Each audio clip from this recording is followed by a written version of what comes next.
Adriyala long wall ప్రాజెక్టుతో Singareni సంస్థ భారీ నష్టాల పాలవుతుంది. సాంకేతికత సమస్యలు ఎక్కువ అవడంతో రోజురోజుకు ఖర్చు పెరుగుతూనే ఉంది. ఒక్క మెట్రిక్ టన్నుకు అయ్యే ఖర్చు 10,000 నుంచి 12,000 రూపాయలైతే ఆదాయం 3,500, నష్టం 8,500గా నిలుస్తోంది.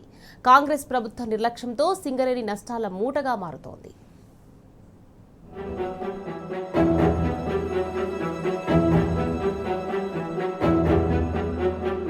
ఒక్క ప్రమాదం జరగకుండా ఒక్క బొగ్గు పెళ్ల మట్టిగడ్డ కూడా పడకుండా బొగ్గు తీస్తామని సింగరేణి సంస్థలో కోట్లాది రూపాయల ఖర్చుతో భారీ టెక్నాలజీతో అడ్రియాల లాంగ్ వాల్ ప్రాజెక్టు ఏర్పాటు చేసింది.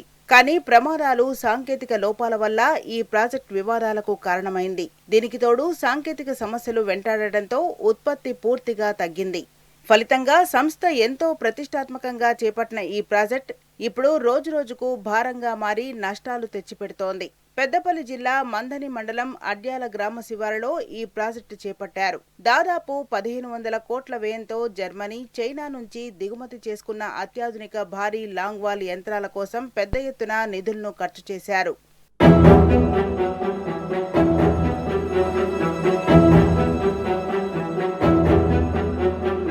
అడ్యాల పరిధిలోని భూగర్భంలో సుమారు 78.59 మిలియన్ టన్నుల బొగ్గు నిక్షేపాలు ఉన్నాయి.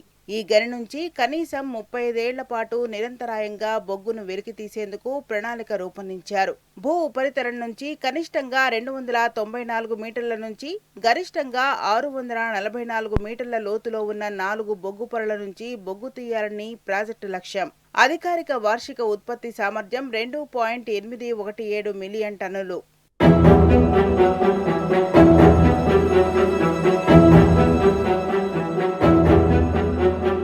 రోజుకు 5,000 టన్నుల బొగ్గును ఉత్పత్తి చేసే సామర్థ్యం అడ్రియాల ప్రాజెక్టుకుంది. కానీ 700 మెట్రిక్ టన్నులే తీస్తున్నారు. గని లోపల కట్ చేసిన బొగ్గును నేరుగా బయటకు తరలించేందుకు చైనా నుండి తెచ్చిన 9 కిలోమీటర్ల పొడవైన భారీ కన్వేయర్ బెల్ట్ వ్యవస్థను ఏర్పాటు చేశారు. 11 kV హై వోల్టేజీ విద్యుత్ రైళ్లను భారతీయ భూగర్భ గనుల్లో మొదటిసారి ఇక్కడే వాడారు. అడ్రియాల ప్రాజెక్టులోని 78.59 మిలియన్ టన్నుల బొగ్గు నిక్షేపాలను వెలికితీసేందుకు మొత్తంగా 4 సీమ్స్ గుర్తించారు. ఫస్ట్ సీమ్లో 4 ప్యానెళ్లు ఏర్పాటు చేశారు. అయితే 3 ఏళ్ల క్రితం 3వ ప్యానెళ్ల నుంచి బొగ్గును తీసే క్రమంలో మంటలు చెలరేగాయి. ఒక్కసారిగా గ్యాస్ ప్యానెళ్ల నుంచి మంటలు వ్యాపించడంతో ఇందులో షేరర్తో పాటు 89 వరకు సపోర్టింగ్ చాకులు ఆ బ్లాక్లోనే సీజ్ చేశారు. దీంతో ప్రస్తుతం 56 చాకుల సహాయంతో 700 మెట్రిక్ టన్నుల బొగ్గు ఉత్పత్తి అవుతోంది.